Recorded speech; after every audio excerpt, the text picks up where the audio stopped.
ಅದು ಪ್ರೂವ್ ಮಾಡ್ರಿ, ಬರೀ ಆರೋಪ ಮಾಡ್ರಿ ಹೇಳೋದು. ತಿಂದರು ನಿಮ್ಮ ಕೈ ಅಧಿಕಾರ ಇದಲ್ಲ, ನಿಮ್ಮ ಕೈ ಎಲ್ಲನೂ ಅದ, ಪ್ರೂವ್ ಯಾಕೆ ಮಾಡೋಕ್ಕಾಗ್ತಾಯಿಲ್ಲ ಅನ್ನೋ ಪ್ರಶ್ನೆ.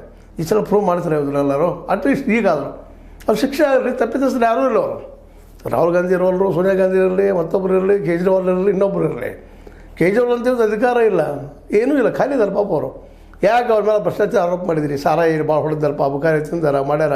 ಯಾರು 1000 ಕೋಟಿ ಅಂದರೆ 500 ಕೋಟಿ ಅಂದರೆ 300 ಕೋಟಿ ಅಂದರೆ ಏನೂ ಇಲ್ಲ ಅಂದರೆ ಏನೇನೋ ಇವತ್ತು ಪ್ರೂವ್ ಮಾಡೋಕ್ಕಾಗಿಲ್ಲ. ಯಾಕೆ ಈಗ ರಾಹುಲ್ ಮೇಲೆ ಆರೋಪ ಮಾಡ್ತಾ ಇದ್ದೀರಿ? ಅದು ಕಾರಣ ಏನೂ ಇರಲಿ, ನಿಮ್ಮ ರಾಜಕೀಯವಾಗಿ ಏನೂ ಇರ್ಬೋದಿಲ್ಲ ಅಂತಲ್ಲ. ಮುಂದಿನ ದಿನದಲ್ಲಿ ಇದು SIR ದೊಡ್ಡದು ಮಾಡ್ತಾರಪ್ಪ, ನಮ್ಗೆ ತೊಂದರೆ ಕೊಡ್ತಾರೆ, ಪ್ರಜಾಪ್ರಭುತ್ವ ಅಂದರೆ ಐತಲ್ಲ, ಇದ್ದದಕ್ಕೆಲ್ಲ ಪ್ರಜಾಪ್ರಭುತ್ವ ಅದೇನು ಸುಳ್ಳೇನಲ್ಲ. ಇಲ್ಲಿ ನಮ್ಮ ಏನಪ್ಪ ಚೀಫ್ ಎಲೆಕ್ಷನ್ ಕಮಿಷನ್ ಇರ್ತಿಂತವರು ಗದ್ದಲ ಮಾಡಿದಾರಂತೆ ಆರೋಪ, ನೇರ ಅವ್ರನ್ನೆಲ್ಲ ಆರೋಪದ ಸುಪ್ರೀಂ ಕೋರ್ಟಿಗೆ ಕೇಸ್ ಹೋಗಿದ್ದಾರೆ. ಅದರ ಕಾವನ್ನು ಇಳಿಸಲು ನೀವೇನು ಪ್ರಯತ್ನ ಮಾಡ್ತಾಯಿದ್ರೆ ಅಂತ ನಿಮ್ಮ ವಿರೋಧಿಗಳು ಮಾತಾಡ್ತಾ ಇದ್ದಾರೆ. ಇದರಲ್ಲಿ ಏನೂ ಇಲ್ಲ, ಸ್ಟ್ಯಾಂಡ್ ಹೋಗೋದಿಲ್ಲ, ಇದು ಬಿದ್ದು ಹೋಗ್ತದೆ. ಸತ್ಯಮೇವ ಜಯತೆ ಅಂತ ಹೇಳಿದ್ರೆ ನಮ್ಮ ಜಯರಾಮ್ ರಮೇಶ್ ಅವರು ಹೀಗೆ ಕೊಡ್ತಾ ಇದ್ದಾರೆ.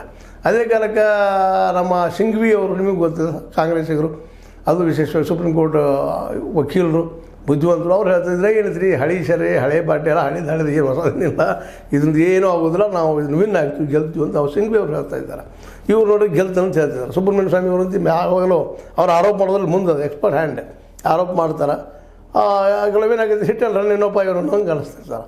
ಏನೋ ಆಗಲಿ, ಇವತ್ತು ಮೋದಿಯವ್ರದ್ದು ಸವಾಲು ಅದು ನಿಜವಾಗಿ.